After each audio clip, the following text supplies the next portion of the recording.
ముఖ్యమంత్రి YS Jaganmohan Reddy YSR Congress party తరపున 25 parliament స్థానాలను 175 అసెంబ్లీ స్థానాలను వైఎస్ఆర్ ఘాట్ ఇడుపులపాయ సాక్షిగా మరికొద్దిసేపట్లో ప్రకటించబోతా ఉన్నారు.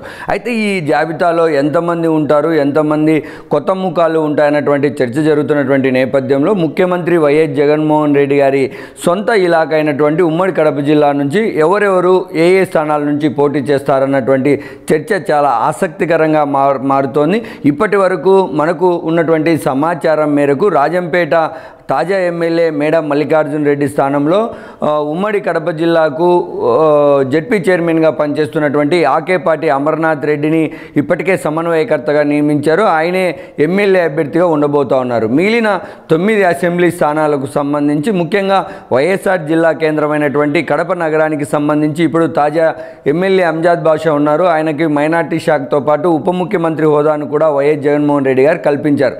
అయితే అంజాద్ బాషా చుట్టూ జరిగినటువంటి పరిణామాలు, ఆయనపై వస్తున్నటువంటి అవినీతి దౌర్జన్యాలు ఇవన్నీ నేపథ్యము ఒకవైపు, వాళ్ళ తమ్ముడి పైన సొంత పార్టీలోనే వ్యతిరేకత వ్యక్తమవుతున్నటువంటి నేపథ్యంలో ఆయన స్థానంలో వివిధ రకాల పేర్లను కడప మేయర్ సురేష్ బాబును కావచ్చు, లేదంటే కొంతమంది సీనియర్ లీడర్లను కూడా ఆ పార్టీ పరిశీలించినప్పటికీ చివరి క్షణంలో మేడ మల్లికార్జున రెడ్డిని కడపలో నిలబెడితే ఎలా ఉంటుంది అన్నటువంటి ఆలోచన కూడా వైఎస్ఆర్ కాంగ్రెస్ పార్టీ అధిష్టానం చేసిందని వైఎస్ఆర్ కాంగ్రెస్ పార్టీలో చెప్తా ఉన్నారు. అయితే మొత్తానికి కడప నగరం నుంచి ఎన్ని సమీకరణలను జరిగినప్పటికీ కూడా చివరికి మైనార్టీ నేతగా ఉన్నటువంటి అంజాద్ బాషా వైపే వైఎస్ఆర్ కాంగ్రెస్ పార్టీ అధిష్టానము మొగ్గు చూపింది. ఇప్పుడు ముఖ్యమంత్రి వైఎస్ జగన్మోహన్ రెడ్డి గారు ప్రకటించేటువంటి లిస్టులో కడప నుంచి అంజాద్ బాషా పేరు దాదాపుగా ఖరారు అవబోతా ఉంది. ఆయన పేరే ఫైనల్ లిస్టులో అవకాశం ఉంటుంది.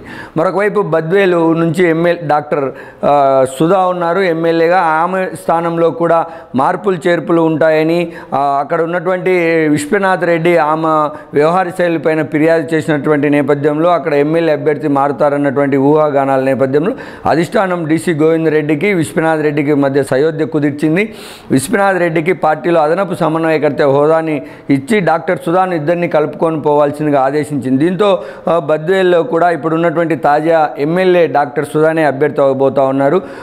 మైదుకూరు నియోజకవర్గానికి సంబంధించి రఘురామ్ రెడ్డి ఎమ్మెల్యేగా ఉన్నారు. ఆయన స్థానంలో ఆయన లేదా ఆయన కుమారుడు ఉంటాడు. దీంట్లో పెద్దగా మార్పు ఉండకపోవచ్చు.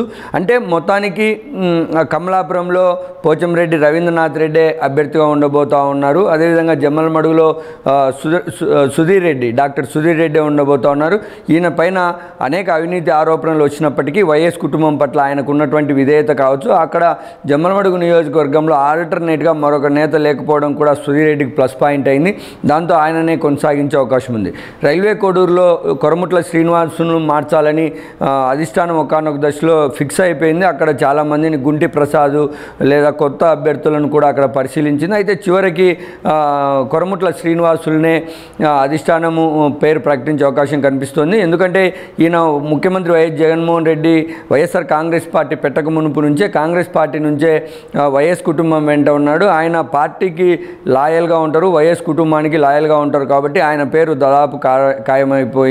మరొకవైపు అన్నమయ్య జిల్లా కేంద్రమైన రాయచోటిలో శ్రీకాంత్ రెడ్డి స్థానంలో ఇప్పుడు ప్రభుత్వంలో కీలకంగా వ్యవహరిస్తున్నటువంటి ధనుంజయ రెడ్డి సతీమణిని తెరపైకి తెచ్చారు. అయితే శ్రీకాంత్ రెడ్డికి ముఖ్యమంత్రి వైఎస్ జగన్మోహన్ రెడ్డి గారికి ఉన్నటువంటి సాన్నిహిత్యం వల్ల కూడా ఆయన ఉంటాడని అనుకున్నప్పటికీ కొన్ని వార్తాపత్రికల్లో కావచ్చు, మీడియా సంస్థల్లో ఒక వార్త అప్పట్లో కొంత గందరగోళాన్ని నెలకొల్పింది. శ్రీకాంత్ రెడ్డికి ముఖ్యమంత్రి వైఎస్ జగన్మోహన్ రెడ్డి గారికి సీటు విషయంలో కొంత డిస్టర్బెన్సెస్ వచ్చాయి, ఒకరినొకరు గట్టిగా మాట్లాడుకున్నారు, అంతకు మించి వెళ్ళారన్నటువంటిది కూడా వచ్చింది.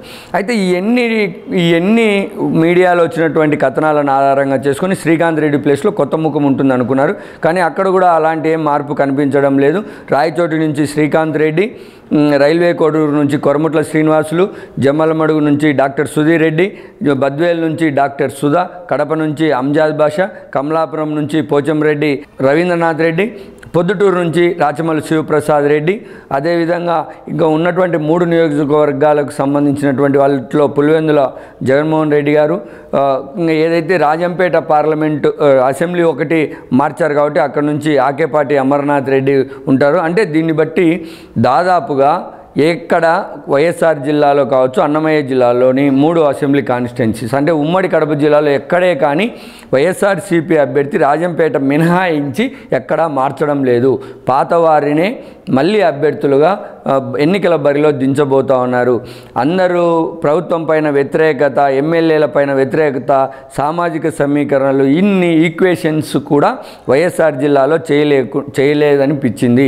వైఎస్ఆర్ కాంగ్రెస్ పార్టీ ఎవరిని అభ్యర్థులను నిలబెట్టినా కానీ వైఎస్ జగన్మోహన్ రెడ్డి గారి బొమ్మతో విజయం సాధించే అవకాశాలు ఉంటాయి. కాబట్టి ఇప్పుడున్నటువంటి అభ్యర్థులనే దాదాపుగా 10 మందిలో 9 మందిని నిలబెట్టబోతా ఉంది. రాజంపేట మాత్రం కొత్త అభ్యర్థిని అంటే మాజీ ఎమ్మెల్యే ప్రస్తుతం జెడ్పీ చైర్మన్ అయినటువంటి ఆకే పార్టీ అమర్నాథ్ రెడ్డిని అక్కడ నిలబెట్టి మేడా మల్లికార్జున రెడ్డికి టికెట్ లేదు కాబట్టి ఆయన సోదరుడికి మేడా రఘునాథ్ రెడ్డికి ఇప్పటికే రాజ్యసభ సీట్ ఇచ్చి ఆ విధమైనటువంటి ప్రాధాన్యతనిచ్చారు. కాబట్టి ఉమ్మడి కడప జిల్లాలో పెద్దగా మార్పులు చేర్పులు లేకుండా, సంచలనాత్మకమైన పేర్లు ఏమి లేకుండా వైఎస్ఆర్ కాంగ్రెస్ పార్టీ లిస్ట్ అయితే ఉండబోతా ఉంది.